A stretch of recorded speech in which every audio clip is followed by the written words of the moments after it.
I'm Tommy Henderson with Henderson's Lineup and SuperSteer, and today we're going to be installing an SS526 rear trac bar on a Ford F53 with the new V8, and this would fit a 24 or 26K GVW chassis. So let's go ahead and get started. So first I'm going to take a look at my installation instructions. On the front we've got our item list. On the back we've got our picture showing the unit installed. First note here says, note some OEM bolts will be metric. Be sure to check the size closely before installation.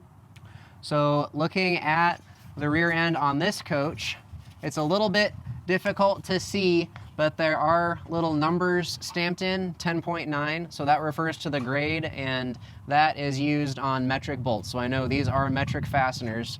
For comparison, you can see the aftermarket bolts supplied with our replacement bushing and saddle bracket kit have lines radiating out from the center. That indicates that they are SAE standard bolts. But in this case, on the rear end, we've got metric. So first note here, we want the coach on a level, flat surface. So we've got it up on our Coney lifts, which obviously most do-it-yourselfers are not going to have a setup like this. You can drive the rear wheels of the coach onto 4-inch high blocks and set the brake, or either drive the coach over a work pit, just something to get enough clearance under the rear to do the work. But it is important, especially for the final step of the installation when we're actually setting the length of the track rod, you do want the coach to be at normal ride height, so the weight has to be on the suspension of the coach. For the first few steps, that's not really critical, but when you're setting the length of that track rod, make sure the weight is on the suspension. All right, so first step, we've got our differential bracket. We're gonna hold it up to the differential and check to see where it's going to fit. So I do wanna note, we've got the sticker on this side of the bracket in this case. That's not always the case where it's going to be on one side versus the other. Here you can see, the bracket doesn't fit that way. We'll flip it around. Now we line up with the top 3 bolts there. So you'll notice too, one of the bolts is holding this bracket for the parking brake cable on.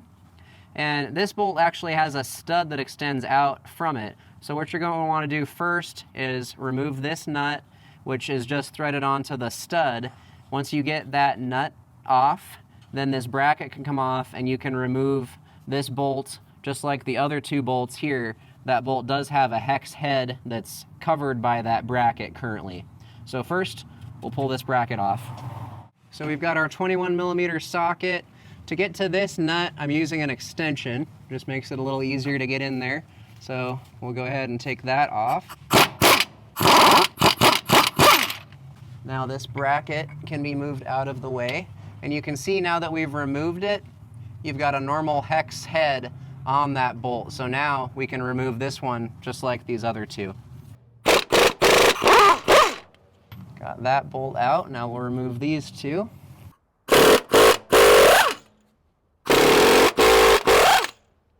So as we got these 3 bolts out, we did notice that we have some raised letters here, and we do have a note in our install instructions that if there are any raised letters, numbers, anything on the surface of the differential that's going to keep that differential bracket from sitting nice and flush on here, that does need to be smoothed away.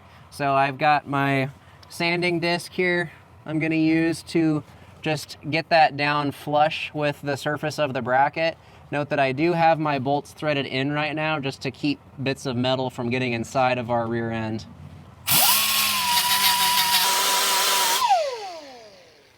All right, now that we've got those letters smoothed down pretty nicely, we can pull our bolts back out, hold our bracket up there, make sure it's sitting nice and flat, and then using our new hardware, we're gonna discard these bolts, then we're gonna bolt our differential plate up to the differential. Using the supplied 14mm diameter bolts along with our lock washers and flat washers. Now there are several different sizes of bolts included in this kit, so be sure to lay everything out before you start just to make sure you've got the right washer, the right lock washer, along with the right bolt.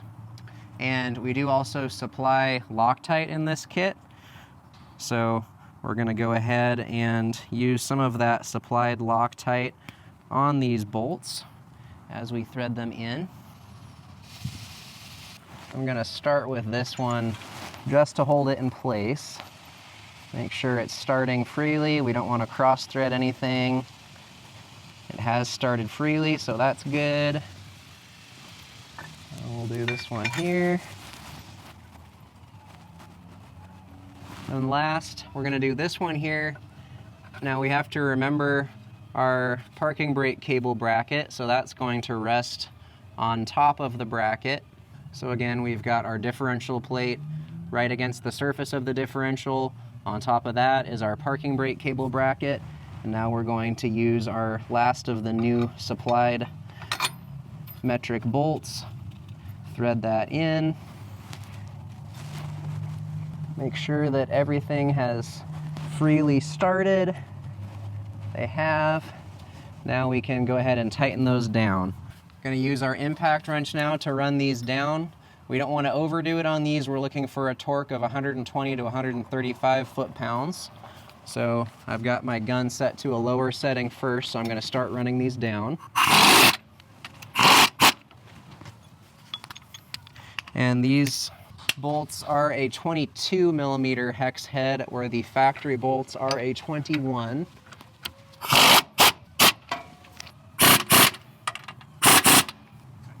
Okay, now that we've got those ran down with our gun, we're going to check the torque with our torque wrench. Again, we want between 120 and 135 foot-pounds.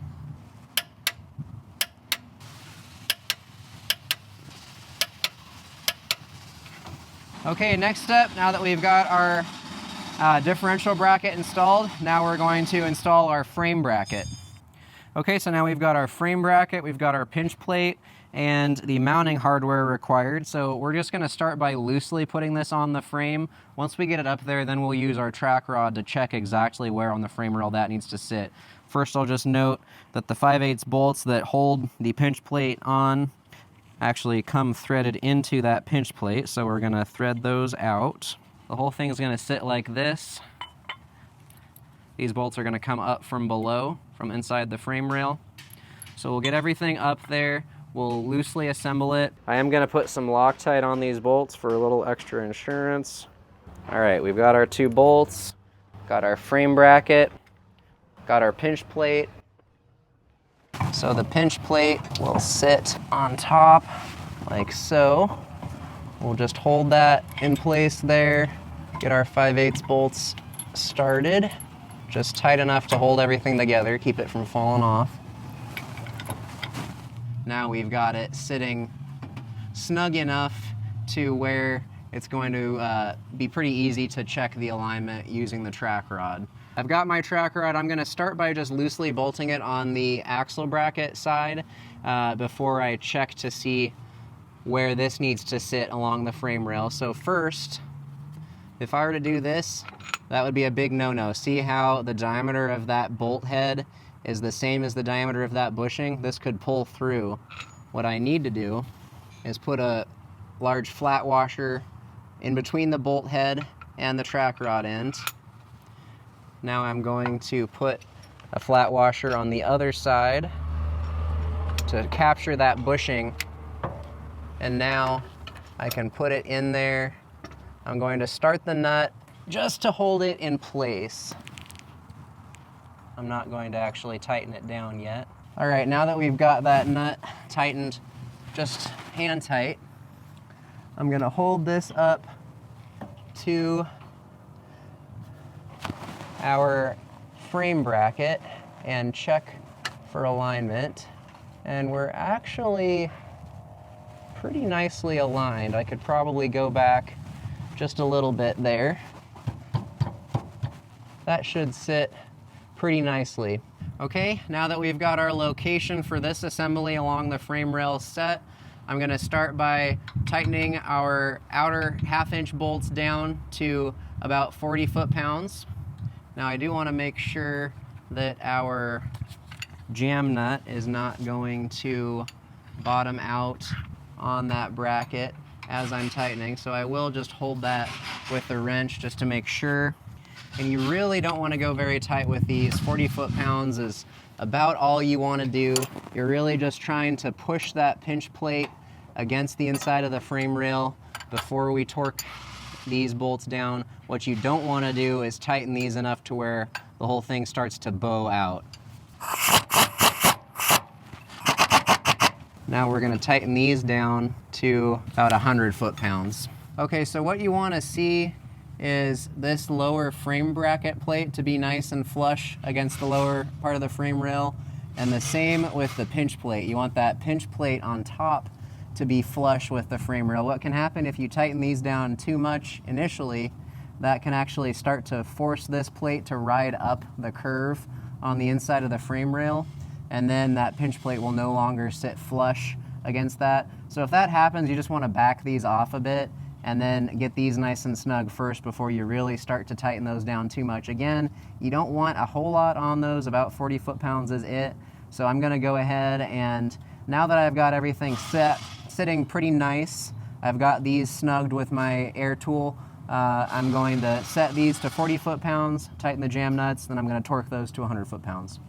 All right, now I'm torquing these to 40 foot-pounds, and I do want to note as I'm doing this that you really got to make sure that those jam nuts don't bottom out before you actually get these bolts tight up against the pinch plate. Otherwise, you may think you have it tight, but the end of that bolt may not actually be touching the pinch plate. So take a look at that, make sure that hasn't happened.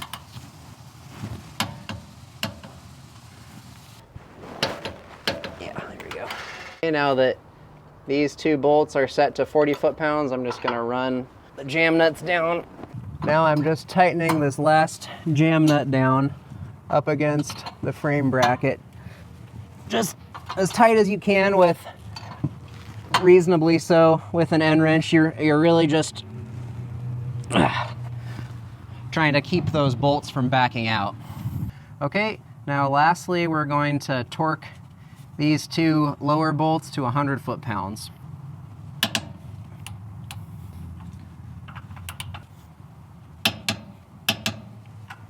Okay, now that we've got our frame bracket assembly in place, all torqued to spec, the last step of the assembly is to set the length of our track rod and install this side on the frame bracket. At this point, I do want to mention that you absolutely need to have the weight of the coach on the suspension at this point. Otherwise, if you were to set this with the suspension drooped, your track rod would be adjusted too long for normal ride height. So in this case, we do have the weight of the coach on the suspension, so we're gonna check there. Looks like I might just thread it out one turn. We're pretty well set there. Make sure I'm flush. I think I may do one more turn. You just wanna be able to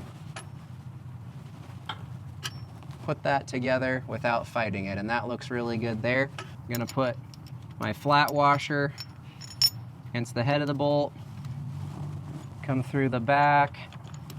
We'll put another flat washer to capture both sides of that bushing, same as we did on the axle bracket side. There we go. We'll start the nut, double check that everything looks good. Yep, length of the bar looks good. It's real nice and level. So now we'll go ahead, run both of the bolts down with an impact wrench, and then we'll set the torque at the end, and then finally we'll lock down our jam nut for the rod length adjuster. One thing to note now that we have everything up here is that the rod can be installed on either side of this frame bracket. It would be possible theoretically to slide this whole thing back, put the rod on the front side. It would still work the same. We just have a little bit less clearance running it on that way, which is why I ended up doing it this way. But do want to make you aware that you can install it either way. The way I do provides a bit more clearance to the bump stop in this case. We do want to make it clear that you do not have to remove your bump stop to provide clearance. If you're finding you have to do that, try just running the rod on the other side of the bracket to get that clearance to components on the frame that you need. Our torque spec on those is 150 to 180 foot-pounds, so you can run them down pretty good with a decent air wrench. Then we'll come back with the torque wrench just to check, make sure that we're within spec there. So our torque spec is 150 to 180 on these, so I'm going for 165.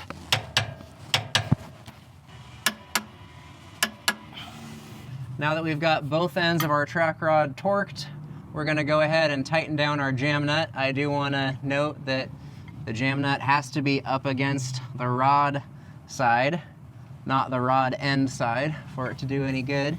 We have seen them tightened the other way. It's not jamming anything at that point.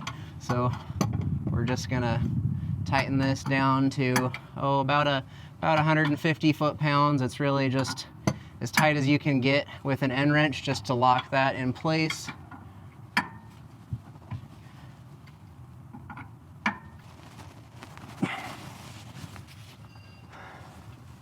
All right, now that we have rod end adjuster jam nut torqued down, we've got our rod ends torqued to spec, we have our lower bolts on the frame bracket torqued, we have our 1/2 inch bolts torqued along with the jam nuts torqued, and we have our 3 bolts on the differential side torqued. We can go through and just check for clearance to anything. We want to make sure, since we've added these components, that we're not going to be interfering with anything there. We are a little bit close to this bundle here. There shouldn't be much relative motion though between anything on the frame and the frame bracket. What we're a little more concerned about is just anything close to the end that's really going to be moving up and down. So over here, we are just a little bit close there to these brake lines. So we do have some convoluted tubing supplied. I'm going to go ahead and put that over these lines and just make sure that this is as far away from that bracket as I can get it. Just we don't want any chafing. All right, so the kit comes with a length of convoluted tubing. If you look here, in this case, we don't have a whole lot there that I can fit that tubing over, so I'm just gonna roughly measure out about this much and just gonna put that tubing over the brake line here, and I'll use our supplied zip ties to hold that on there. We can also give that bracket just a little tweak. You don't want to do much at all you don't want to mess with the brake lines at all, but this has just a little bit of flex in it just to give it a little push by hand, just to give a little more clearance to this bracket. All right, we've put tubing on both of the brake lines there, zip tied them together just to try to pull them away from that bracket a little bit. There still should be plenty of room there, but we want to make sure that those brake lines aren't in the way as that bracket is moving up and down. And with that, our installation of the SS526 rear track bar is complete. So if you found this video helpful, we encourage you to like and subscribe. Want you to ring that bell to receive notifications from us. And as always, wish you safer and happier driving.